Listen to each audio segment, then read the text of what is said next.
Hi all, welcome to our channel turning base. അപ്പോൾ നമ്മൾ discuss ചെയ്തുകൊണ്ടിരുന്നത് 9ാം ക്ലാസ്സിലെ ഇന്ത്യൻ ജോഗ്രഫിയുമായി ബന്ധപ്പെട്ട തീരങ്ങളിലൂടെ എന്ന ചാപ്റ്റർ ആയിരുന്നു അല്ലേ. SAT ചാപ്റ്ററായ തീരങ്ങളിലൂടെ ചാപ്റ്ററായിരുന്നു നമ്മൾ പറഞ്ഞുകൊണ്ടിരുന്നത്. അതിൽ നമ്മൾ പടിഞ്ഞാറൻ തീരസമതലവും കിഴക്കൻ തീരസമതലവും അതിനുശേഷം നമ്മൾ ലക്ഷദ്വീപും ആൻഡമാൻ നിക്കോബാർ ദ്വീപും അതിനെക്കുറിച്ചൊക്കെയാണ് നമ്മൾ ഡിസ്കസ് ചെയ്തത് അല്ലേ. അപ്പോൾ എല്ലാവരും ആ ക്ലാസ് കണ്ട് അത് പഠിച്ചു എന്ന് വിശ്വസിക്കുന്നു. ഇനി നമുക്ക് പഠിക്കാനായിട്ട് പോകുന്ന ഭൂരൂപങ്ങളെ പറ്റിയായിരുന്നു അല്ലേ. തീരത്തിൻ്റെ ഭൂരൂപങ്ങളായിരുന്നു നമ്മൾ പറയാനായിട്ട് പോകുന്നത്. അപ്പോൾ നമുക്ക് സ്റ്റാർട്ട് ചെയ്യാം. അപ്പം നമ്മൾ ആൻഡമാൻ നിക്കോബാറുമായി ബന്ധപ്പെട്ടായിരുന്നു നിർത്തിവെച്ചത് അല്ലേ. അപ്പോൾ നമുക്കിനി തീരഭൂരൂപങ്ങൾ പഠിക്കാം. ഓരോ ഭൂപ്രദേശങ്ങളും വ്യത്യസ്തമായ ഭൂരൂപങ്ങൾ നമുക്ക് കാണാനായിട്ട് സാധിക്കും അല്ലേ. എല്ലായിടത്തും ഒരുപോലെയാണോ? ഒരിക്കലും അല്ല അല്ലേ.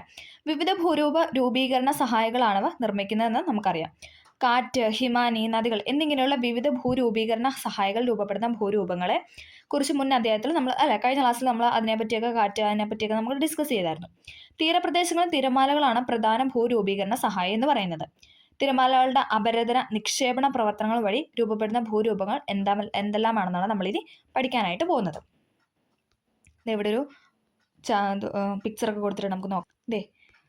നമ്മൾ പറഞ്ഞല്ലേ തീരത്തെ ഭൂരൂപങ്ങളാണ് നമ്മൾ പറയുന്നത്. അപ്പം അതിനെപ്പറ്റി ഒരു ചിത്രമാണ് ഇവിടെ കൊടുത്തിരിക്കുന്നത്. നമുക്ക് നോക്കാം, നമുക്ക് വായിക്കുമ്പോൾ മനസ്സിലാവും. സമുദ്രനിരപ്പിൽ നിന്നും ഉയർന്നു നിൽക്കുന്ന ചെങ്കുത്തായ ഖരഭാഗം കാണുന്നില്ലേ. ഇവിടെ നിന്ന് അല്ലേ, നമുക്കറിയാം ഉയർന്നു നിൽക്കുന്ന ഒരു ഭാഗം നമ്മളിവിടെ കാണുന്നല്ലേ, ക്ലിഫ് എന്നൊക്കെ എഴുതിയിട്ടാണ്. ഓക്കെ, ഇവയാണ് ക്ലിഫുകൾ.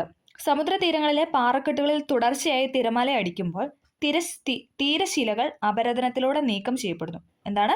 സമുദ്രതീരങ്ങളിലെ പാറക്കെട്ടുകൾ തുടർച്ചയല്ലേ, തിരമാല ഇങ്ങനെ വന്ന് ആ പാറക്കെട്ടുകളിലേക്ക് അടിക്കുമ്പോൾ എന്താണ്? തീരശിലകൾ അപരദനത്തിലൂടെ നീക്കം ചെയ്യപ്പെടാറുണ്ട്.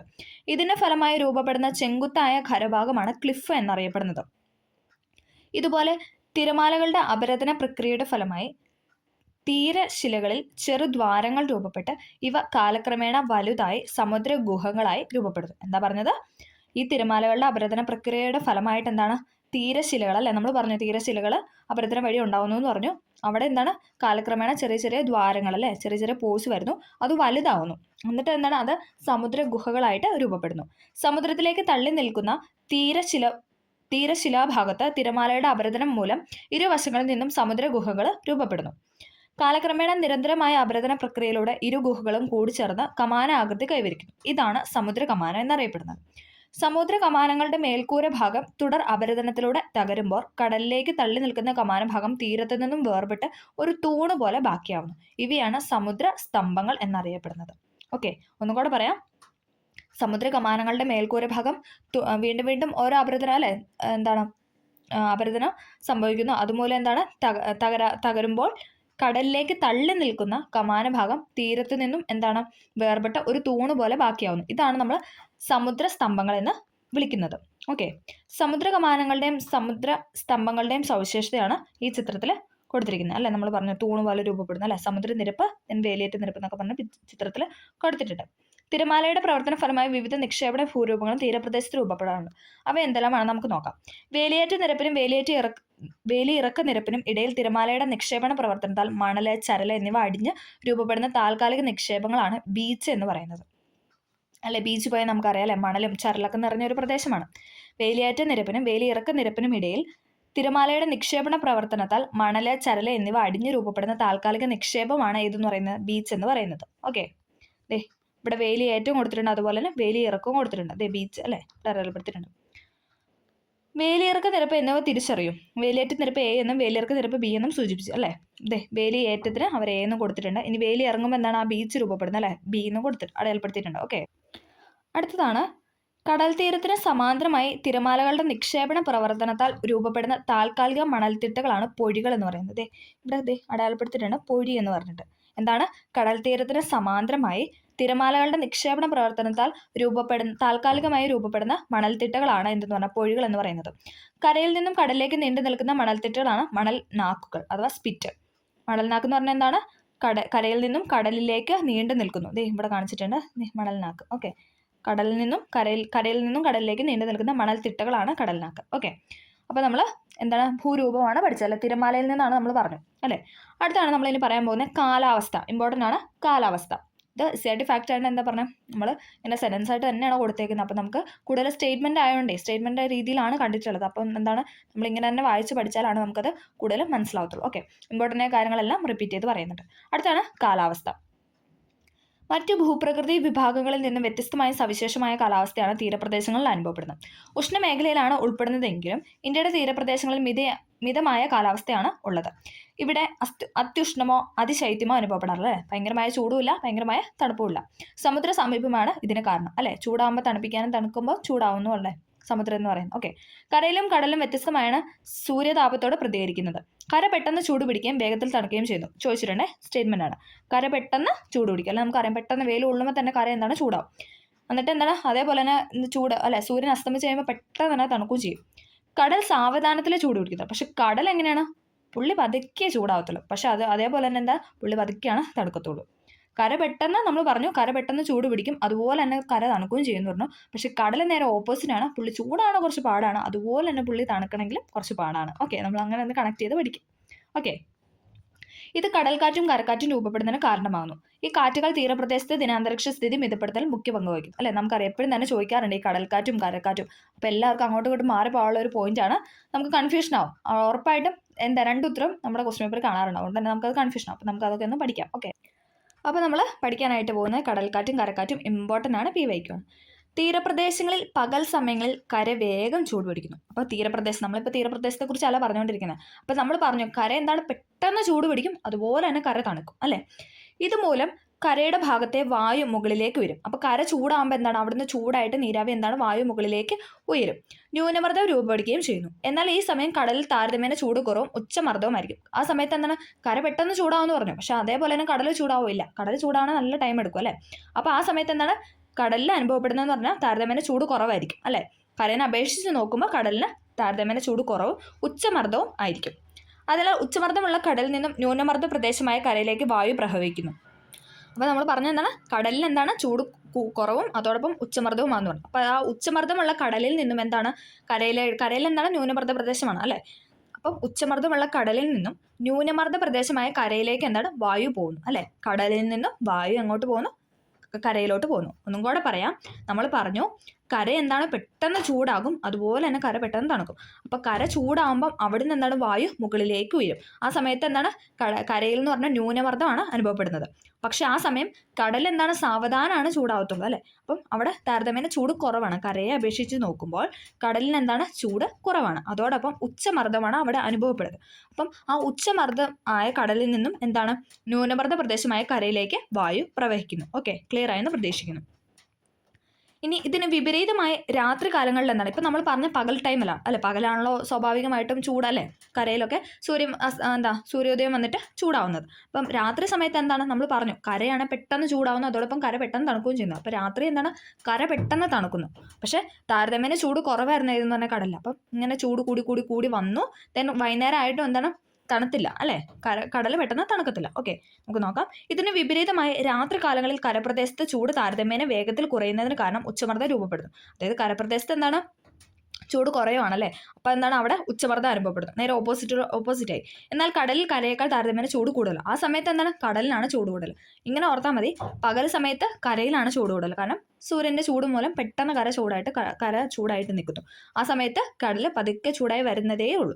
പക്ഷെ അതേസമയം എന്താണ് നല്ല ചൂടായി ലാസ്റ്റ് സൂര്യനൊക്കെ അസ്തമിച്ചൊക്കെ പോയി. പക്ഷെ എന്താണ് ആ സമയത്ത് കര തണുത്തു, പക്ഷെ കടൽ അതേപോലെ തന്നെ നിൽക്കും അല്ലേ. കടലിൽ അങ്ങനെ തണുക്കണമെങ്കിൽ എന്താണ് കുറച്ച് ടൈം എടുക്കും. ഓക്കെ, എന്നാൽ കടൽ കരയിനേക്കാൾ താരതമ്യേന ചൂട് കൂടുതലായതിനാൽ ന്യൂനമർദ്ദമായിരിക്കും കടലിൽ അനുഭവപ്പെടുന്നത്. ഓക്കെ, രാവിലെ അവിടെയായിരുന്നു ന്യൂനമർദ്ദം, എവിടെ കരയിൽ. അത് വൈകുന്നേരം ആയപ്പോൾ നേരെ ഓപ്പോസിറ്റ് കടലിലേക്ക് കൊടുത്തു അല്ലേ. അങ്ങനെ ഒന്ന് കൺവേർട്ട് ചെയ്തു എന്ന് ഓർത്താൽ മതി. ഓക്കെ, അപ്പോൾ ഉച്ചമർദ്ദ മേഖലയായ കരയിൽ നിന്നും ന്യൂനമർദ്ദ മേഖലയായ കടലിലേക്ക് എന്താണ് കാറ്റ് വീശുന്നതാണ് കരക്കാറ്റ്. അപ്പം നമ്മൾ കടൽക്കാറ്റും പഠിച്ചു, കരക്കാറ്റും പഠിച്ചു. ഒന്നും കൂടെ ഒന്ന് പറയാം, കാരണം PYQ ആയിട്ട് ചോദിച്ചിട്ടുള്ളതാണെന്ന് പറയാം. പകൽ സമയത്ത് കര പെട്ടെന്ന് ചൂട് പിടിക്കുന്നു. എന്താണ് ചൂട് പിടിക്കുന്നതോടൊപ്പം പുള്ളി എന്താണ് വൈകുന്നേരം ആകുമ്പോൾ തണുക്കും. പക്ഷേ കടൽ എന്താണ് കടൽ പതുക്കെ ചൂടാവത്തുള്ളൂ. കടൽ ചൂടായി വരുന്നു. ദെൻ എന്താണ് ആ സമയത്ത് കടലിൽ നിന്ന് കരയിലോട്ട് വീശുന്നു. ഇങ്ങനെ ഓർത്താൽ മതി, എവിടുന്നാണോ കാറ്റ് വീശുന്നത് അതായിരിക്കും ആ കാറ്റ് എന്ന് പറഞ്ഞത്. നമ്മൾ പറഞ്ഞു പകൽ സമയത്ത് എന്നാൽ കടലിൽ നിന്ന് കരയിലേക്കാണ് കാറ്റ് വീശുന്നത്. അപ്പോൾ കടലിൽ നിന്നായതുകൊണ്ട് അപ്പോൾ കടൽക്കാറ്റാണത്. കടലിൽ നിന്നുള്ള കാറ്റ് വീശുക. അപ്പം നമ്മൾ എവിടുന്നാണോ കാറ്റ് വീശുന്നത് അവിടെ നിന്നാണ് ആ പേര് സ്റ്റാർട്ട് ചെയ്യുന്നതെന്ന് ഓർത്താൽ മതി. അതേസമയം കരയിൽ നിന്നാണ് കാറ്റ് വീശുന്നതെങ്കിൽ അത് കരക്കാറ്റാണ്. അതാണ് വൈകുന്നേരം സംഭവിക്കുന്നത്. ഓക്കെ, നമുക്ക് നോക്കാം. ഇതൊന്നും വായിച്ചിടാം, അപ്പോൾ നിങ്ങൾക്ക് കുറച്ചും കൂടെ ക്ലിയർ ആവും. തീരപ്രദേശങ്ങളിൽ പകൽ സമയങ്ങളിൽ കര വേഗം ചൂട് പിടിക്കുന്നു. ഇതുമൂലം കരഭാഗത്തെ വായു മുകളിലേക്ക് ഉയരുന്നു അല്ലേ. അപ്പോൾ എന്താണ് അവിടെ ന്യൂനമർദ്ദം രൂപപ്പെടുകയും ചെയ്യുന്നു. എന്നാൽ ഈ സമയം കടലിൽ താരതമ്യേന ചൂട് കുറവാണ്. അതുകൊണ്ട് അവിടെ എന്താണ് ഉച്ചമർദ്ദമായിരിക്കും. അതിനാൽ ഉച്ചമർദ്ദമുള്ള കടലിൽ നിന്നും ന്യൂനമർദ്ദ പ്രദേശമായ കരയിലേക്ക് വായു പ്രയോഗിക്കുന്നു. ഇതാണ് കടൽക്കാറ്റ് അല്ലെ. കടലിൽ നിന്ന് കാറ്റ് വീശുന്നാൽ അതിനെ നമ്മൾ കടൽക്കാറ്റ് എന്ന് പറയുന്നു. ഇതിന് വിപരീതമായി രാത്രികാലങ്ങളിൽ കരപ്രദേശത്ത് ചൂട് താരതമ്യേന വേഗത്തിൽ കുറയുന്നതിന് കാരണം ഉച്ചമർദ്ദമാണ്. അതായത് കര പെട്ടെന്ന് നടക്കുന്നതിന് കാരണം എന്താണ്? ഉച്ചമർദ്ദമാണ്. അപ്പോൾ എന്താണ്? കടൽ കരയേക്കാൾ താരതമ്യേന ചൂട് കൂടുതലായി, പുള്ളി ഇച്ചിരി ചൂട് കൂടുതലായിട്ട് നിൽക്കുകയാണ് ആ സമയത്ത്. അപ്പോൾ അവിടെ എന്താണ്? ന്യൂനമർദ്ദമാണ്. അപ്പോൾ ഉച്ചമർദ്ദ മേഖലയായ കരയിൽ നിന്നും ന്യൂനമർദ്ദ മേഖലയായ കടലിലേക്ക് കാറ്റ് വീശുന്നു. അപ്പോൾ കരയിൽ നിന്ന് കടലിലേക്കാണ് വീശുന്നത്. അപ്പോൾ ഏത് കാറ്റാണ്? കരക്കാറ്റാണ്. ഓക്കെ, എവിടെ നിന്നാണോ കാറ്റ് വീശുന്നത് അതാണ് ആ പേരെന്ന് പറയുന്നത്. അപ്പോൾ പർവ്വതത്തിൽ നിന്നാണ് വീശുന്നതെങ്കിൽ അത് പർവ്വതക്കാറ്റ്, താഴ്വരയിൽ നിന്നാണ് താഴ്വരക്കാറ്റ്, ഇനി കടലിൽ നിന്നാണ് അത് കടൽക്കാറ്റ്, കരയിൽ നിന്നാണ് കരക്കാറ്റ്. എവിടെ നിന്നാണോ കാറ്റ് വീശുന്നത് അതായിരിക്കും ആ പേരിൻ്റെ കൂടെ ചേർക്കുന്നത്. ഓക്കെ, അപ്പോൾ കടലിൽ നിന്ന് പകൽ വീശുന്നതാണ് കടൽക്കാറ്റ്, രാത്രി കാലങ്ങളിൽ. അപ്പോൾ അതങ്ങനെ ഓർത്താൽ മതി, കാരണം കടലിൽ നിന്ന് വീശുന്ന കടൽക്കാറ്റാന്ന് ഓർത്താൽ മതി. അപ്പം നമുക്ക് ആ കണക്ഷൻ കിട്ടും. അപ്പം എന്താണ്? ചൂട് പെട്ടെന്ന് പിടിക്കുന്ന എപ്പോഴും കരയാണ് അല്ലേ. നമുക്കറിയാം കടൽ ഇങ്ങനെ കിടക്കുമല്ലോ. അപ്പോൾ കടൽ ചൂടാൻ കുറച്ച് പാടാണ്, പക്ഷെ കര പെട്ടെന്ന് ചൂടാവും. അപ്പോൾ അത് പകൽ സമയത്താണല്ലോ സൂര്യൻ്റെ ചൂടടിച്ച് കര പെട്ടെന്ന് ചൂടാവുന്നത്. അപ്പോൾ അത് പകലാണെന്ന് ഓർത്ത് കഴിഞ്ഞാൽ നമുക്കിത് നന്നായിട്ട് കണക്ട് ചെയ്യാനായിട്ട് പറ്റും. അപ്പോൾ എല്ലാവർക്കും ഇത് ക്ലിയർ ആയെന്ന് പ്രതീക്ഷിക്കുന്നു. ക്ലിയർ ആയില്ലെങ്കിൽ ഒന്നും കൂടെ ജസ്റ്റ് ഇതൊന്ന് പോസ്റ്റ് ചെയ്തിട്ട് നിങ്ങളൊന്ന് വായിച്ചിട്ട് അത് ക്ലിയർ ആക്കിയിട്ട് തന്നെ മുന്നോട്ട് പോകുക. കാരണം ഇത് PYQ എപ്പോഴും ചോദിക്കുന്നത് സ്റ്റേറ്റ്മെൻ്റ് ആണ് കൂടുതലും കണ്ടിട്ടുള്ളത്. കാരണം ഇങ്ങനെ തരും: ഉച്ചമർദ്ദമുള്ള കടലിൽ നിന്നും ന്യൂനമർദ്ദ പ്രദേശമായ കരയിലേക്ക് വീശുന്ന കാറ്റ്, കടൽക്കാറ്റ്, കരക്കാറ്റ്, ഇത് രണ്ടും അങ്ങനെയൊക്കെ പറഞ്ഞിട്ട് അല്ലേ. ഇപ്പോൾ കുഴപ്പമിക്കുന്ന രീതിയിലുള്ള ആൻസേഴ്സ് ആണ് നമുക്ക് തരുന്നത്. അപ്പോൾ അതുകൊണ്ട് അത് വ്യക്തമായിട്ട് പഠിക്കാനായിട്ട് ശ്രമിക്കുക. ഓക്കെ, ക്ലിയർ ആയെന്ന് പ്രതീക്ഷിക്കും. നമുക്കിനി അടുത്ത ഇതിലോട്ട് പോവാം. മൺസൂൺ കാറ്റുകളാണ് തീരദേശ കാലാവസ്ഥയെ സ്വാധീനിക്കുന്ന മറ്റൊരു ഘടകം. അപ്പം മൺസൂൺ കാറ്റാണ് നമ്മൾ പറയുന്നത്. മൺസൂൺ കാറ്റുകളാണ് എന്തെന്ന് പറയുന്നത്? തീരദേശ കാലാവസ്ഥയെ സ്വാധീനിക്കുന്ന മറ്റൊരു ഘടകം. തെക്കു പടിഞ്ഞാറൻ മൺസൂൺ കാറ്റുകളാണ് ഇന്ത്യയിൽ ആകമാനം മഴ നൽകുന്നത് എന്ന് നമ്മൾ പറഞ്ഞായിരുന്നു അല്ലേ. കേരളവും ഇന്ത്യയൊക്കെ എടുത്തു കഴിഞ്ഞാൽ ഏറ്റവും കൂടുതൽ മഴ ലഭിക്കുന്ന കാലാവസ്ഥ എന്ന് പറയുന്നത് തെക്കു പടിഞ്ഞാറൻ മൺസൂൺ അല്ലേ. മൺസൂൺ കാറ്റുകൾ ആദ്യം എത്തുന്നത് ദ്വീപുകളിലും തീരങ്ങളിലുമാണ്. അതായത് മൺസൂൺ കാറ്റ് ആദ്യം വരുന്നത് എവിടെയെന്ന് വെച്ച് കഴിഞ്ഞാൽ ദ്വീപുകളിലും അല്ലെങ്കിൽ തീരങ്ങളിലുമാണ്. അറബിക്കടലിലൂടെ എത്തുന്ന തെക്കു പടിഞ്ഞാറൻ മൺസൂൺ കാറ്റുകൾ പശ്ചിമഘട്ട മലനിരകൾ തട്ടി പടിഞ്ഞാറൻ തീരസമുദ്രത്തിൽ ഉയർന്ന തോതിൽ മഴ ലഭിക്കുന്നു അല്ലെ. പടിഞ്ഞാറൻ തീരസമുദ്രത്തെ നമ്മൾ പറഞ്ഞായിരുന്നു, കൊങ്കൺ തീരത്തും ഗുജറാത്ത് തീരത്തും അല്ലെങ്കിൽ നമ്മുടെ മലബാർ തീരത്തൊക്കെ മഴ പെയ്യുന്ന ആരാണ്? തെക്കു പടിഞ്ഞാറൻ മൺസൂൺ. അപ്പോൾ അവിടെ വന്ന് തട്ടി നമുക്കാണ് കൂടുതൽ മഴ ലഭിക്കുന്നത്. അതേസമയം അപ്പുറത്തെ കിഴക്കൻ തീരസമുദ്രത്തുണ്ടോ? തമിഴ്നാട്ടിലില്ല. കേരളത്തിൽ മഴ ലഭിക്കും, തമിഴ്നാട്ടിൽ എന്താണ് മഴ ലഭിക്കുന്നില്ല. അപ്പോൾ എന്ന് പറഞ്ഞാൽ എന്താണ്? കിഴക്കൻ തീരസമുദ്രത്തിലാണ്. ഓക്കെ, ആ ഒരു ഗ്യാപ്പിട്ട് ആ ഒരു കണക്ഷൻ കൊടുത്തിട്ട് പഠിക്കാനായിട്ട് ശ്രമിക്കുക. ഓക്കെ, കിഴക്കൻ തീരങ്ങളിൽ കൊറോമാൻഡൽ തീരത്ത് മഴ ലഭിക്കുന്ന ഒക്ടോബർ നവംബർ മാസങ്ങളിലാണ് അല്ലേ വടക്ക് കിഴക്കൻ മൺസൂൺ എന്നൊക്കെ പറയുന്നു അല്ലേ. മൺസൂൺ കാറ്റുകളുടെ പിൻവാങ്ങൽ കാലമാണിത്. ഈ പിൻവാങ്ങൽ കാലയളവിൽ കേരളത്തിൽ മഴ ലഭിക്കുന്നുണ്ട്. നമുക്ക് 2 ടൈമിൽ മഴ ലഭിക്കാറുണ്ട്. പക്ഷെ കൂടുതലും ചോദിച്ചു കഴിഞ്ഞാൽ ഏതാണ്? തെക്കു പടിഞ്ഞാറിനാണ്. അത് തന്നെയാണ് ഇന്ത്യയിലെ മൺസൂൺ എന്ന് പറയുന്നത്. അപ്പോൾ നമ്മൾ ഇതൊക്കെ കഴിഞ്ഞ ക്ലാസ്സിലൊക്കെ പറഞ്ഞായിരുന്നു. ബംഗാൾ ഉൾക്കടലിൽ രൂപപ്പെടുന്ന ചക്രവാതങ്ങളിൽ നിന്നും കിഴക്കൻ തീരത്ത് മഴ ലഭിക്കുന്നുണ്ട്. ഓക്കെ, ഇനി നമ്മൾ പറയുന്നതാണ് മണ്ണ്. ഇനി നമ്മൾ മണ്ണിനെ പറ്റിയാണ് പറയുന്നത്. ആദ്യം നമ്മൾ എന്താ പറഞ്ഞത്? തീരസമുദ്രങ്ങൾ പരിചയപ്പെട്ടു, ലക്ഷദ്വീപ്, ആൻഡമാൻ നിക്കോബാർ ദ്വീപുകളെ പറഞ്ഞു. അത് കഴിഞ്ഞ് ഭൂരൂപങ്ങൾ അല്ലേ, തീരങ്ങളിലെ ഭൂരൂപങ്ങളെ പറ്റി പറഞ്ഞു. അത് കഴിഞ്ഞ് നമ്മൾ എന്താണ്? കടൽക്കാറ്റും കരക്കാറ്റും അതിൻ്റെ ഡിഫറൻസിയേഷനൊക്കെ നമ്മൾ പഠിച്ചു. ഇനി നമ്മൾ പറയാനായിട്ട് പോകുന്നത് മണ്ണിനെ പറ്റിയാണ്. ഓക്കെ, അപ്പം ഇതെല്ലാം ക്ലിയർ ആയെന്ന് പ്രതീക്ഷിക്കുന്നു. ഓക്കെ, നമ്മൾ പറയുന്നത് മണ്ണ്. നദികളുടെയും തിരമാലകളുടെയും നിക്ഷേപണ പ്രക്രിയയിലൂടെ രൂപപ്പെടുന്ന നിക്ഷേപണ മണ്ണാണ് തീരപ്രദേശത്ത് പൊതുവെ കാണപ്പെടുന്നത് അല്ലേ. നമ്മൾ പറഞ്ഞായിരുന്നു ഇപ്പം സിന്ധു, ഗംഗ, ബ്രഹ്മപുത്ര അവരൊഴുക്കിക്കൊണ്ട് തന്നെ ആ ഒരു സ്ഥലത്ത് കാണപ്പെടുന്ന മണ്ണെന്ന് പറയുന്നത്. അതേപോലെ തന്നെ ഏത് നദികളാണോ അല്ലെങ്കിൽ ഏത് സമുദ്രങ്ങളാണോ അവരുടെ നിക്ഷേപണ പ്രക്രിയയിലൂടെയാണ് അവിടെ കൂടുതലും മണ്ണ് ഉണ്ടാകുന്നത്. അപ്പോൾ തീരപ്രദേശത്ത് കൂടുതലും എന്താണ്? നിക്ഷേപണ പ്രക്രിയയിൽ മൂലമുണ്ടാകുന്ന മണ്ണാണ് കൂടുതലും ഉള്ളത്. മണൽ നിറഞ്ഞ മണ്ണും മഞ്ഞയും ചുവപ്പും നിറമുള്ള ലാറ്ററൈറ്റ് മണ്ണും കറുത്ത കളിമണ്ണും ജൈവാംശം കൂടിയ പീറ്റ് മണ്ണും പടിഞ്ഞാറൻ തീരങ്ങളിൽ കാണപ്പെടുന്നു. അപ്പോൾ പടിഞ്ഞാറൻ തീരപ്രദേശത്ത് കാണപ്പെടുന്ന മണ്ണിനങ്ങളാണ് പറഞ്ഞത് മണൽ നിറഞ്ഞ മണ്ണ് അല്ലെ. മണൽ നിറഞ്ഞുണ്ട്. അത് കാരണം എന്താണ്? അവിടെ തീരപ്രദേശമാണ് കൂടുതൽ അല്ലേ. പിന്നെ എന്താണ്? മഞ്ഞയും ചുവപ്പും നിറമുള്ള ലാറ്ററൈറ്റ് മണ്ണ്. കേരളത്തിൽ കൂടുതൽ ലാറ്ററൈറ്റ് മണ്ണല്ലേ. അപ്പം ലാറ്ററൈറ്റ് മണ്ണ് കാണപ്പെടുന്നു. പിന്നെ എന്താണ്? കറുത്ത കളിമണ്ണ് കാണുന്നു. ജൈവാംശം കൂടിയ പീറ്റ് മണ്ണും എന്താണ്? പടിഞ്ഞാറൻ തീരപ്രദേശത്ത് കാണപ്പെടുന്നു. ഒന്നും കൂടെ പറയാം: മണൽ നിറഞ്ഞ മണ്ണ്, മഞ്ഞയും ചുവപ്പും നിറമുള്ള ലാറ്ററൈറ്റ് മണ്ണ്, കറുത്ത കളിമണ്ണ്, ജൈവാംശം കൂടിയ പീറ്റ് മണ്ണ്. ഇതൊക്കെ എന്താണ്? പടിഞ്ഞാറൻ തീരങ്ങളിൽ കാണപ്പെടുന്നു. കിഴക്കൻ തീരങ്ങളിൽ കൂടുതൽ എക്കൽ മണ്ണാണ് അല്ലേ. നമുക്കറിയാം അവിടെ എന്താണ്? ഡെൽറ്റ രൂപീകരണമാണ് നടക്കുന്നത് അല്ലേ. അപ്പം അതുമൂലം എന്താണ്? അവിടെ കറുത്ത മണ്ണാണ് കൂടുതൽ അല്ലേ. കറുത്ത പരുത്തി മണ്ണെന്നൊക്കെ നമ്മൾ പറയാറില്ലേ, റിഗർ സോയിൽ അല്ലേ, അങ്ങനെയൊക്കെ പറയാറുണ്ട്. അപ്പോൾ എക്കൽ മണ്ണാണ് ഇതെന്ന് പറയുന്നത് കൂടുതലും കിഴക്കൻ തീരസമതലം കാണുന്നത്. പടിഞ്ഞാറൻ തീരസമുദ്രത്തിൽ പറഞ്ഞതാണ് മണൽ നിറഞ്ഞ മണ്ണ്, മഞ്ഞയും ചുവപ്പും നിറമുള്ള ലാറ്ററൈറ്റ് മണ്ണ്, കറുത്ത കളിമണ്ണ് അല്ലേ. കേരളം എന്ന് പറയുന്നത് എന്താണ്? പടിഞ്ഞാറൻ തീരസമുദ്രത്തിലുള്ള നമ്മുടെ കേരളത്തിൽ ഏറ്റവും കൂടുതൽ ലാറ്ററൈറ്റ് മണ്ണല്ലേ. അപ്പം അങ്ങനെയൊക്കെ ഒന്ന് കണക്ഷൻ കൊടുത്തിട്ട് പഠിക്കുക. അപ്പോൾ നമുക്ക് കുറച്ചും കൂടെ ഒരു ഐഡിയ കിട്ടും അല്ലേ. കുറേ കാണാപ്പാടം പഠിക്കാതെ നമ്മൾ ആ ഒരു കണക്ഷനൊക്കെ കേരളം എവിടെയാണ്? പടിഞ്ഞാറൻ തീരസമുദ്രത്താണെന്ന് ഓർക്കുമ്പോൾ അപ്പോൾ ലാറ്ററൈറ്റ് മണ്ണുണ്ട്. അപ്പോൾ അങ്ങനെയൊക്കെ ഒരു കണക്ഷൻ കൊടുത്തിട്ട് പഠിക്കാനായിട്ട് ശ്രമിക്കും. ഓക്കെ, കിഴക്കൻ തീരസമുദ്രം നമ്മൾ പറഞ്ഞത് അവിടെ ഡെൽറ്റ രൂപീകരണമൊക്കെ നടക്കുന്നുണ്ട്. ഡെൽറ്റ രൂപീകരണം വഴി എന്താണ്? നമുക്കറിയാം എന്താണ്? കറുത്ത മണ്ണുണ്ട് അല്ലേ, എക്കൽ മണ്ണുണ്ട്. അപ്പോൾ അതുകൊണ്ട് തന്നെ അവിടെ കാണപ്പെടുന്ന എക്കൽ മണ്ണ് ആ ഒരു കണക്ഷൻ കൊടുത്തിട്ട് പഠിക്കുമ്പോൾ നമ്മൾ ഒരുപാട് നമ്മൾ ഇഷ്ടപ്പെട്ട് പഠിക്കാന്നൊക്കെ പറയുന്ന ആ ഒരു രീതിക്ക് പഠിക്കാനായിട്ട് ശ്രമിക്കുക. ഓക്കെ, ചിലയിടങ്ങളിൽ മണൽ നിറഞ്ഞ ചെങ്കൽ മണ്ണും കറുത്ത മണ്ണും കാണപ്പെടുന്നു. ഓക്കെ, ഇനിതേ അവിടുത്തെ മണ്ണും തീരവും തീരത്തിൻ്റെ അവിടെയുള്ള മണ്ണിനങ്ങളുമാണ് കൊടുത്തിരിക്കുന്നത്. നമുക്ക് നോക്കാം. ഗുജറാത്ത് തീരപ്രദേശം കറുത്ത മണ്ണ്, തീരദേശ എക്കൽ മണ്ണ്, ലവണ മണ്ണ് അല്ലേ, ഉപ്പ് രസമുള്ള മണ്ണൊക്കെ ഉണ്ട് അല്ലേ. ഇനി കൊങ്കൺ തീരപ്രദേശത്താണ് കറുത്ത മണ്ണ്, ലാറ്ററൈറ്റ് മണ്ണ്. ഇനി മലബാർ തീരമാണെങ്കിൽ എന്താണ്, പീറ്റ് മണ്ണുണ്ട്, എക്കൽ മണ്ണുണ്ട്. കിഴക്കൻ തീരപ്രദേശത്ത് നിൽക്കുമ്പോൾ തന്നെ ഏകദേശം നമുക്ക് മണ്ണുണ്ടെന്ന് നോക്കാം അല്ലേ. തീരദേശ എക്കൽ മണ്ണുണ്ട്, ഡെൽറ്റ എക്കൽ മണ്ണുണ്ട്. കിഴക്കെന്ന് കേൾക്കുമ്പോൾ തന്നെ ഡെൽറ്റ രൂപീകരണം ഓർത്ത് കറുത്ത മണ്ണ് എഴുതാനായിട്ട് ശ്രമിക്കുക. ലക്ഷദ്വീപിൽ നമ്മൾ പറഞ്ഞു പവിഴപ്പുറ്റൊക്കെ ഉണ്ടല്ലോ, അപ്പോൾ അത് വെച്ചിട്ട് പവിഴ മണൽ മണ്ണുണ്ടെന്ന് കണക്ട് ചെയ്യുക. ആൻഡമാൻ നിക്കോബാറിൽ സമുദ്രജന്യ മണൽ മണ്ണും എക്കൽ മണ്ണും ഉണ്ട്. അപ്പോൾ ഈ ബോക്സ് എല്ലാവരും ഒന്ന് പോസ് ചെയ്ത് ഒരു സ്ക്രീൻഷോട്ട് എടുക്കുക, അല്ലെങ്കിൽ അതൊന്ന് എഴുതി വെച്ച് പഠിക്കാനായിട്ട് ശ്രമിക്കുക. ഗുജറാത്ത് തീരപ്രദേശം എന്ന് പറഞ്ഞാൽ കറുത്ത മണ്ണ്, തീരദേശ എക്കൽ മണ്ണ്, പിന്നെന്താണ് ലവണ മണ്ണുണ്ട്. കൊങ്കൺ തീരപ്രദേശത്ത് കറുത്ത മണ്ണുണ്ട്, ലാറ്ററൈറ്റ് മണ്ണുണ്ട്. മലബാർ തീരപ്രദേശത്ത് എക്കൽ മണ്ണുണ്ട്, പീറ്റ് മണ്ണുണ്ട്. കിഴക്കൻ തീരപ്രദേശത്ത് തീരദേശ എക്കൽ മണ്ണുണ്ട്, ഡെൽറ്റ എക്കൽ മണ്ണുണ്ട്. ലക്ഷദ്വീപിൽ പവിഴപ്പുറ്റുണ്ടെന്ന് കണക്ട് ചെയ്ത് പവിഴ മണൽ മണ്ണുണ്ടെന്ന് ഓർക്കുക.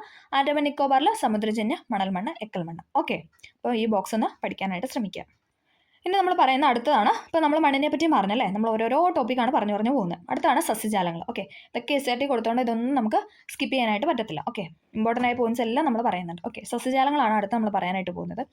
ഉഷ്ണമേഖലയിൽ സ്ഥിതി ചെയ്യുന്നതിനാലും സമുദ്ര സാമീപ്യം മൂലവും ഇന്ത്യയുടെ തീരദേശങ്ങളിൽ കാലാവസ്ഥയും ഏറെക്കുറെ സമാനമാണ് അല്ലേ. ഏറെക്കുറെ നമുക്ക് തീരദേശത്തൊക്കെ കാലാവസ്ഥ സെയിം ആണെന്ന് തന്നെ പറയാം അല്ലേ. അതിനാൽ സസ്യജാലങ്ങളിലും ഏറെ സമാനതകൾ കാണാവുന്നതാണ്. ഇവിടെ ഒരു ഫ്ലോ ചാർട്ട് കൊടുത്തിട്ടുണ്ട്, നമുക്ക് ജസ്റ്റ് നോക്കാം. തീരദേശ സസ്യങ്ങൾ, വരണ്ട തീരദേശ സസ്യങ്ങളും ഉണ്ട്, അതോടൊപ്പം എന്താ ആർദ്ര തീരദേശ സസ്യങ്ങളും ഉണ്ട്. ഓക്കെ, തീരമണൽ പരപ്പുകളിലെ സസ്യങ്ങൾ, തീരദേശ പാർക്കെട്ടുകളിലെ സസ്യങ്ങൾ, ഇതൊക്കെയാണ് വരണ്ട തീരദേശ സസ്യം എന്ന് പറയുന്നത്. അതായത് വരണ്ട തീരദേശ സസ്യങ്ങളാണ് ഇതൊക്കെ, തീരമണൽ പരപ്പുകളിലെ സസ്യങ്ങൾ, തീരദേശ പാർക്കെട്ടുകളിലെ സസ്യങ്ങൾ. ഇതങ്ങനെ ചോദിച്ച് കണ്ടിട്ടില്ല, ഇനി അറിയത്തില്ല. ഇനി പ്രിലിംസും മെയിൻസ് ഒക്കെ വരുവാണല്ലോ, സെക്രട്ടേറിയറ്റ് അസിസ്റ്റൻറ്റും സെക്രട്ടേറിയറ്റ് OA ഒക്കെ വരുന്നുണ്ടല്ലോ. അപ്പോൾ അതിനൊക്കെ ഇനി ചോദിക്കുമോ എന്നറിയത്തില്ല. കാരണം ഇത് ഈ വർഷത്തെ അതായത് 2024 എഡിഷൻ ടെക്സ്റ്റാണ്, നമുക്കറിയില്ല. എങ്കിലും നമുക്ക് പഠിച്ച് തന്നെ പോവാം അല്ലേ. നമ്മൾ ഇതൊക്കെ കഷ്ടപ്പെട്ട് പഠിക്കുന്ന എന്തിനാ, നല്ലൊരു ജോലി അല്ലേ, നല്ലൊരു ഭാവിക്ക് വേണ്ടിയിട്ടല്ല. അപ്പോൾ നമുക്ക് ഇതൊക്കെ പഠിച്ച് തന്നെ മുന്നോട്ട് പോകാം. ഓക്കെ, അപ്പോൾ നമ്മൾ തീരദേശ സസ്യങ്ങളാണ് പറഞ്ഞത്. വരണ്ട തീരദേശ സസ്യങ്ങളുണ്ട്, അതോടൊപ്പം ആർദ്ര തീരദേശ സസ്യങ്ങളുണ്ട്. ഓക്കെ, വരണ്ടത് നമ്മൾ പറഞ്ഞു, തീരമണൽ പരപ്പുകളിലെ സസ്യങ്ങളും തീരദേശ പാർക്കെട്ടുകളിലെ സസ്യങ്ങളും. ഇനി നമ്മൾ പറയുന്നതാണ് ആർദ്ര തീരദേശ സസ്യങ്ങൾ. അത് ഏതാണ്, 5 ടൈപ്പ് ഉണ്ട്, നമുക്ക് നോക്കാം. കണ്ടൽക്കാടുണ്ട്, നമുക്കറിയാം അല്ലേ. ലവണ ചതുപ്പ് നിലങ്ങളിലെ സസ്യങ്ങൾ, കടൽ പായൽ, കടൽ സസ്യങ്ങൾ, കോറൽ സസ്യങ്ങൾ, അതൊക്കെ നമുക്ക് ഒന്നും കൂടെ ഒരു കണക്ഷൻ കിട്ടും അല്ലേ. കണ്ടൽക്കാട്, ലവണ ചതുപ്പ് നിലങ്ങളിലെ സസ്യങ്ങൾ, കടൽ പായൽ, കടൽ സസ്യങ്ങൾ, കോറൽ സസ്യങ്ങൾ. തീരസമുദ്രങ്ങളിലെ മിക്ക പ്രദേശങ്ങളിലും വ്യാപകമായി കൃഷി ഭൂമികളായി മാറ്റപ്പെട്ടിട്ടുണ്ട്. അതിനാൽ സ്വാഭാവിക സസ്യജാലങ്ങളെക്കാൾ കൂടുതലായി തെങ്ങ്, വാഴ, നെല്ല്, പച്ചക്കറികൾ തുടങ്ങിയ കാർഷിക വിളകൾ ഇവിടെ കാണപ്പെടുന്നത് അല്ലേ. നമുക്കറിയാം തീരദേശ മണലിൽ കൂടുതലായിട്ടും നമ്മൾ കൃഷി ചെയ്യുന്നതൊക്കെ അല്ലേ, നമുക്കറിയാം. അവിടേക്ക് എന്താണ്, തെങ്ങും വാഴ, നെല്ല് അല്ലേ, തെങ്ങൊക്കെയാണ് തീരദേശങ്ങൾ കൂടുതലായിട്ട് കാണപ്പെടുന്നത് അല്ലേ. കണ്ടൽ കാടുകൾ തീരത്തിന്റെ ശ്വാസകോശം ചോദിച്ചിട്ടുണ്ട്, നമുക്ക് നോക്കാം. ഉഷ്ണമേഖലാ തീരങ്ങളിൽ സാധാരണയായി വളരുന്ന ലവണജല ചതുപ്പ് സസ്യങ്ങളാണ് കണ്ടലുകൾ. ഇന്ത്യയിലെ ഏകദേശം 380 കിലോമീറ്ററോളം തീരപ്രദേശത്ത് എന്താണ്, കണ്ടൽക്കാടുണ്ട് അല്ലെ. നല്ല കട്ടിയേറെ കാട് പോലെ ഇങ്ങനെ തീരപ്രദേശത്ത് നിൽക്കുന്നതാണ് കണ്ടൽക്കാട്. പശ്ചിമ ബംഗാൾ തീരത്തെ ഗംഗാ ഡെൽറ്റ പ്രദേശമായ സുന്ദർബൻ ഇന്ത്യയിലെ തന്നെ ഏറ്റവും വലിയ കണ്ടൽക്കാടുകളാണ്. കണ്ടലുകൾ വിവിധ ഇനം മത്സ്യങ്ങളുടെയും മറ്റു ജീവജാലങ്ങളുടെയും പ്രജനന കേന്ദ്രങ്ങളാണ്. കൂടാതെ വിവിധ ജീവിവർഗങ്ങൾക്ക് ആവാസ കേന്ദ്രവുമാണ് കണ്ടൽക്കാട്. ചുഴലിക്കാറ്റ്, സുനാമി തുടങ്ങിയ പ്രകൃതി ദുരന്തങ്ങളിൽ നിന്നും നമ്മളെ കണ്ടൽക്കാടുകൾ തീരദേശത്തെ അവിടെയുള്ള ജനങ്ങളെയൊക്കെ സംരക്ഷിക്കുന്നു അല്ലേ. എന്താണ്, സുനാമി വന്ന പോലെ അല്ലേ, നല്ല ശക്തമായിട്ട് നിൽക്കുന്നതല്ലേ, കാട് പോലെ ഇങ്ങനെ കിടന്ന് നിൽക്കുന്നതാണല്ലേ കണ്ടൽക്കാട് എന്ന് പറയുന്നത്. ഓക്കെ, അതൊക്കെ എന്താണ്, സുനാമി തുടങ്ങിയ പ്രകൃതി ദുരന്തങ്ങളിൽ നിന്നും ചുഴലിക്കാറ്റ് അവയിൽ നിന്നൊക്കെ നമ്മളെ എന്താണ്, തീരദേശത്തെയും അതേപോലെ തന്നെ അവിടുത്തെ ജനങ്ങളെയും സംരക്ഷിക്കുന്നു. തീരദേശ ആവാസ വ്യവസ്ഥയുടെ നിലനിൽപ്പിനെ സ്വാധീനിക്കുന്ന പ്രധാന ഘടകങ്ങളാണ് കണ്ടലുകൾ. കണ്ടൽക്കാടുകളുടെ സംരക്ഷണത്തിനായി ജൂലൈ 26 അന്താരാഷ്ട്ര കണ്ടൽ ദിനമായിട്ട് ആചരിക്കുന്നു. ഡേറ്റ് പഠിക്കണേ, ജൂലൈ 26 അന്താരാഷ്ട്ര കണ്ടൽ ദിനമായി ആചരിക്കുന്നു. ഇപ്പം ഇങ്ങനെ റെയർ ആയിട്ടുള്ള ഡേറ്റ് ഒക്കെയാണ് കൂടുതലും ചോദിച്ച് വരുന്നത്. അതുകൊണ്ട് നമ്മൾ SRTയിലുള്ള ഡേറ്റ് ഒരിക്കലും നമ്മൾ സ്കിപ്പ് ചെയ്യാനായിട്ട് പാടില്ല. അപ്പം ജൂലൈ 26 അന്താരാഷ്ട്ര കണ്ടൽ ദിനമായിട്ട് ആചരിക്കുന്നു. PYക്കുവാണ് ജൂലൈ 26 അന്താരാഷ്ട്ര കണ്ടൽ ദിനം, ജൂലൈ 26. ഓക്കെ, ഇനി നമ്മൾ അടുത്ത പറയാനായിട്ട് പോകുന്നത് ധാതു നിക്ഷേപമാണ്. ഓക്കെ, ധാതു നിക്ഷേപം. ഇവിടെ അതെ കണ്ടൽക്കാട്, ധർമ്മടം, കണ്ണൂരിലുള്ള കണ്ടൽക്കാടിൻ്റെ പിക്ചറാണ് കൊടുത്തിരിക്കുന്നത്. ഓക്കെ, നമുക്ക് നോക്കാം. അടുത്താണ് ധാതു നിക്ഷേപം. ഇന്ത്യയുടെ തീരദേശങ്ങളിൽ വ്യാവസായിക മൂല്യമുള്ള ധാരാളം അലോഹ ധാതുക്കളുടെ നിക്ഷേപമുണ്ട്. നമുക്കറിയാലോ, ഇന്ത്യയിൽ ഒരുപാട് അല്ലെ, പലയിടത്തും പല തീരപ്രദേശത്തിലും പല വ്യവസായ മൂല്യമുള്ള ധാരാളം അലോഹങ്ങളൊക്കെ നമുക്ക് നിക്ഷേപമുണ്ട്. നമുക്കറിയാം, ഇരുമ്പയിര്, മാംഗനീസ്, ബോക്സൈറ്റ് തുടങ്ങിയവയാണ് തീരദേശത്ത് കാണപ്പെടുന്ന പ്രധാന ധാതുക്കൾ. പഠിക്കണേ. ഇരുമ്പയിര്, മാംഗനീസ്, ബോക്സൈറ്റ് തുടങ്ങിയവയാണ് തീരദേശത്ത് കാണപ്പെടുന്ന പ്രധാന ധാതുക്കൾ. കൂടാതെ ആണവ ഇന്ധനമായ യുറേനിയം വേർതിരിച്ചെടുക്കാവുന്ന മോണോസൈറ്റ് പോലുള്ള അപൂർവ ധാതുക്കളും തീരദേശ കരിമണലിൽ കാണപ്പെടുന്നു. അപ്പം തീരദേശ കരിമണലിൽ കാണപ്പെടുന്ന എന്തൊക്കെയാണ്? യുറേനിയം വേർതിരിച്ചെടുക്കാവുന്ന മോണോസൈറ്റ്. പിന്നെ നമ്മൾ പറഞ്ഞു എന്താണ്? ഇരുമ്പയിരുണ്ട്, മാംഗനീസ്, ബോക്സൈറ്റ് തുടങ്ങിയവ. ഇരുമ്പയിര്, മാംഗനീസ്, ബോക്സൈറ്റ് തുടങ്ങിയവ തീരദേശത്ത് കാണപ്പെടുന്ന പ്രധാന ധാതുക്കളാണ്. അതോടൊപ്പം എന്താണ്? ആണവ ഇന്ധനമാണ് ഇതെന്ന് പറയാൻ മോണോസൈറ്റ് അല്ലേ. ആണവ ഇന്ധനമായ യുറേനിയം വേർതിരിച്ചെടുക്കാവുന്ന മോണോസൈറ്റ് പോലുള്ള അപൂർവ ധാതുക്കളും തീരദേശ കരിമണലിൽ കാണപ്പെടുന്നു. കൊല്ലം ജില്ലയിലെ ചവറയിലും ഒഡീഷയിലും തമിഴ്നാട്ടിലെയും ചില തീരങ്ങളിലും ഇത് കരിമണൽ നിക്ഷേപണം. പിവയ്ക്കുവാണ് കൊല്ലം ജില്ലയിലെ ചവറ ചോദിച്ചിട്ടുണ്ട് കേട്ടോ, സ്ഥലം ചോദിച്ചിട്ടുണ്ട്. കൊല്ലം ജില്ലയിലെ ചവറയിലും ഒഡീഷയിലെയും തമിഴ്നാട്ടിലൊക്കെ എന്താണ്? നമുക്ക് കരിമണൽ നിക്ഷേപം ഉണ്ട് അല്ലേ. ഓക്കെ, അവിടെ KMML ഒക്കെ നമുക്കറിയാം അല്ലേ. കൊല്ലം ജില്ലയിലെ KMML അവിടേക്ക് എന്താണ് പറയുന്നത്? ചവറയിലാണല്ലേ KMML. അവിടേക്ക് എന്താണ്? കരിമണൽ നിക്ഷേപമുണ്ട്. ഇനി നമ്മൾ അടുത്ത പറയുന്നത് ജനസംഖ്യയും ജനജീവിതമാണ്. നമ്മൾ ഓരോ ടോപ്പിക്കിനെ പറ്റിയാണ് ഇങ്ങനെ പറഞ്ഞുകൊണ്ടിരിക്കുന്നത്. അപ്പം നമുക്ക് ആ ഒരു മടുപ്പും വരില്ല, എന്നാൽ നമുക്ക് എല്ലാവരും ക്ലിയർ ആവുകയും ചെയ്യും അല്ലേ. ഓക്കെ, നമുക്ക് നോക്കാം. ജനസംഖ്യയും ജനജീവിതവും. ജനസംഖ്യാ വിതരണത്തെ സ്വാധീനിക്കുന്ന ഘടകങ്ങളിൽ മിക്കതും അനുകൂലമായതിനാൽ ഇന്ത്യൻ തീരദേശം ജനനിബിഡവും ജനസാന്ദ്രവുമാണ്. നമ്മൾ പറഞ്ഞു ഏറ്റവും കൂടുതൽ ആൾക്കാർ തിങ്ങി പാർക്കുന്ന എവിടെയാണ്? ഈ തീരപ്രദേശത്തൊക്കെയാണ് നമ്മൾ പറഞ്ഞായിരുന്നു അല്ലേ. ഓക്കെ, മിതമായ കാലാവസ്ഥ അല്ലേ. നമ്മൾ പറഞ്ഞു ഭയങ്കര ചൂടോ ഭയങ്കര തണുപ്പൊന്നുമില്ല, അതുകൊണ്ട് തന്നെ നല്ലൊരു മിതമായ കാലാവസ്ഥയാണ് അവിടെ അനുഭവപ്പെടുന്നത്. കൃഷിക്കും ഗതാഗത വികസനത്തിനും അനുയോജ്യമായ സമതല ഭൂപ്രകൃതി, കൃഷിയും മത്സ്യബന്ധനം, ടൂറിസം തുടങ്ങിയ തൊഴിൽ സാധ്യതകൾ, ജലലഭ്യത, ധാതു നിക്ഷേപം, വ്യവസായം എന്നിങ്ങനെയുള്ള ഘടകങ്ങൾ തീരസമതലങ്ങളെ ജനനിബിഡമാക്കുന്നു. ഇന്ത്യയിലെ മെട്രോ നഗരങ്ങളിൽ ഡൽഹി ഒഴികെ മറ്റു മൂന്നും, അതായത് ബാക്കി മൂന്ന് പറഞ്ഞാൽ ഏതൊക്കെയാണ്? മുംബൈ, ചെന്നൈ, കൊൽക്കത്ത അല്ലേ. മെട്രോ നഗരങ്ങളാണ് എന്ന് പറഞ്ഞാൽ 4 ഉണ്ട്. മുംബൈ ഉണ്ട്, ചെന്നൈ ഉണ്ട്, കൊൽക്കത്ത ഉണ്ട്, ഡൽഹി ഉണ്ട്. അതിൽ ഡൽഹി ഒഴിച്ച് ബാക്കി എല്ലാം എന്താണ്? തീരസമതലങ്ങളിലാണ് വികസിച്ചു വന്നിട്ടുള്ളത് അല്ലേ. മുംബൈ തീരം അല്ലെ, ചെന്നൈ തീരം എന്നൊക്കെയാണ് നമ്മൾ പറയുന്നത് തന്നെ അല്ലേ. അപ്പോൾ ഡൽഹി അങ്ങനെ കേട്ടിട്ടില്ല അല്ലേ. അവിടെ എപ്പോഴും ചൂടും അല്ലേ. അവിടെ ആളുകളുണ്ട്, പക്ഷെ എന്നാലും അവിടെ അങ്ങനെ ഒരു തീരപ്രദേശം അല്ലെ തീരസമതലം എന്നാണ് നമ്മൾ പറയാറില്ല അല്ലേ. ദേശീയ ശരാശരിയേക്കാൾ കൂടിയ ജനസാന്ദ്രതയുള്ള പ്രദേശമാണ് ലക്ഷദ്വീപ്. എന്നാൽ ആൻഡമാൻ നിക്കോബാർ ദ്വീപുകൾ ജനസാന്ദ്രത കുറവാണ്. നമ്മൾ പറഞ്ഞു ലക്ഷദ്വീപിൽ പിന്നെ ആളുകളുണ്ട്, എന്താണ് നിക്കോബാർ ദ്വീപിലൊക്കെ അവിടെ എന്താണ്? അവിടുത്തെ ആ ഒരു ഗോത്രവർഗ്ഗ വിഭാഗങ്ങളാണ് കൂടുതലും ഉള്ളത്. ഇനി അടുത്താണ് സാമ്പത്തിക പ്രവർത്തനങ്ങൾ. കൃഷി, മത്സ്യബന്ധനം എന്നിവയാണ് തീരദേശ ജനതയുടെ പ്രധാന സാമ്പത്തിക പ്രവർത്തനം അല്ലേ. നമുക്കറിയാം തീരദേശം എന്ന് കേൾക്കുമ്പോൾ തന്നെ മത്സ്യബന്ധനം കിട്ടും. പിന്നെ എന്താണ് നമ്മൾ പറഞ്ഞു നെല്ല്,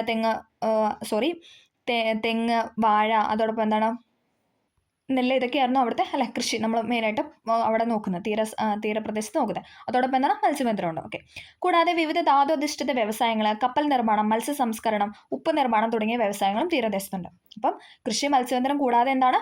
ധാതു അധിഷ്ഠിത വ്യവസായങ്ങളുണ്ട്, കപ്പൽ നിർമ്മാണമുണ്ട്, മത്സ്യ സംസ്കരണമുണ്ട്, ഉപ്പ് നിർമ്മാണം, ഇതൊക്കെ അവിടുത്തെ തീരദേശത്ത് നടക്കാക്കുന്ന കാര്യങ്ങളാണ്. തീരദേശങ്ങളിൽ ഏറെ സാധ്യതകൾ ഉള്ളതും അനുദിനം വികസിച്ചുകൊണ്ടിരിക്കുന്നതുമായ ഒരു പ്രധാന തൊഴിൽ മേഖലയാണ് വിനോദസഞ്ചാരം. അതോടൊപ്പം എന്താണ് അല്ലേ, നമുക്കറിയാം ഈ തീരദേശത്തൊക്കെ ഇപ്പോൾ ഈ പറഞ്ഞ പോലെ ഒരു ഉഷ്ണകാലമൊക്കെ ആകുമ്പോൾ നമ്മളല്ലേ സ്കൂളൊക്കെ അടയ്ക്കുന്ന സമയത്ത് നമ്മളൊക്കെ അല്ലേ ടൂർ പോകുന്നതിൽ പോകാറുണ്ട്, അതായത് വിനോദസഞ്ചാരത്തിനായിട്ട് നമ്മൾ പോകാറുണ്ട് അല്ലേ. അതൊക്കെ നമുക്കറിയാം. തീരദേശത്തെ വ്യവസായ പുരോഗതിക്ക് തുറമുഖങ്ങളുടെ പങ്ക് വളരെ പ്രധാനമാണ്. വ്യാവസായിക ഉൽപ്പന്നങ്ങളും അസംസ്കൃത വസ്തുക്കളും കയറ്റുമതി ചെയ്യുന്നതും ഇറക്കുമതി ചെയ്യുന്നതും തുറമുഖങ്ങൾ വഴിയാണ് അല്ലേ. ഇതൊക്കെ നമുക്ക് അറിയാവുന്ന പോയിന്റ്സ് ആണ്. ഓക്കെ, ഇനി നമ്മൾ പറയുന്നത് അവർ നേരിടുന്ന വെല്ലുവിളികളെ കുറിച്ചാണ്. തീരദേശങ്ങൾ നേരിടുന്ന വെല്ലുവിളികൾ നമുക്ക് നോക്കാം. മനുഷ്യവാസത്തിന് അനുയോജ്യമായ ഭൂപ്രകൃതി, സുഖകരമായ കാലാവസ്ഥ, ജലലഭ്യത, കൃഷി, വ്യവസായം തുടങ്ങിയ നിരവധി സാധ്യതകളുള്ള ഭൂപ്രദേശമാണ് തീരദേശം. ഏറെ അനുകൂല സാഹചര്യങ്ങൾ നിലനിൽക്കുമ്പോഴും തീരദേശ ജനജീവിതവും നിരവധി വെല്ലുവിളികൾ നേരിടുന്നുണ്ട് അല്ലേ. നമുക്കറിയാം ഇപ്പോൾ തീരപ്രദേശത്ത് താമസിക്കുന്ന പെട്ടെന്നൊരു സുനാമി, ഒരു ചുഴലിക്കാറ്റ് അല്ലെ, അങ്ങനെ എന്തെങ്കിലുമൊക്കെ വന്നു കഴിഞ്ഞാൽ അല്ലേ നമുക്ക് അറിയാം. നമ്മൾ ഡെയിലി വാർത്തയിലൊക്കെ ഇപ്പം എന്താണ് നമ്മൾ കണ്ടതാണ് ഓരോ ന്യൂസും അല്ലേ. മഴക്കാലത്തൊക്കെ ഭയങ്കരമായ പ്രശ്നങ്ങളൊക്കെ നേരിടുന്നൊരു ആളുകളാണ് എന്ത് പറയുക തീരപ്രദേശത്ത് ജീവിക്കുന്നവരെന്ന് പറയുന്നത്. സുനാമി, കൊടുങ്കാറ്റ് തുടങ്ങിയ കടൽ സംബന്ധമായ പ്രകൃതി ദുരന്തങ്ങളും ആഗോള കാലാവസ്ഥാ മാറ്റത്തിന്റെ ഫലമായി സമുദ്ര ജലനിരപ്പ് ഉയരുന്നതും കടൽക്ഷോഭം, തീരം കടലെടുക്കുന്ന ഇതുമെല്ലാം തീരദേശ ജനജീവിതം പ്രതിസന്ധികൾ നിറഞ്ഞതാക്കുന്നു. പ്രകൃതിയുടെ ഇത്തരം പ്രതികൂല സാഹചര്യങ്ങളോട് പൊരുത്തപ്പെട്ട് തങ്ങളുടെ സാമൂഹിക ജീവിതം ചിട്ടപ്പെടുത്തുന്നതിന് തീരദേശ ജനത നിരന്തരം പരിശ്രമിച്ചുകൊണ്ടിരിക്കുകയാണ്. കാലാവസ്ഥാ വ്യതിയാനവുമായി ബന്ധപ്പെട്ട തീരദേശങ്ങളിൽ വരുന്ന മാറ്റങ്ങളും പ്രകൃതി ദുരന്ത സാധ്യതകളും കൃത്യമായി നിരീക്ഷിക്കേണ്ടതായിട്ടുണ്ട്. ഇതിനായി ആധുനിക ശാസ്ത്ര സാങ്കേതിക വിദ്യകൾ പ്രയോജനപ്പെടുത്തി വേണ്ട മുന്നൊരുക്കങ്ങളും തീരദേശ ജനങ്ങളുടെ പങ്കാളിത്തത്തോടെ സമയബന്ധിതമായി നടപ്പിലാക്കേണ്ടതുണ്ട്.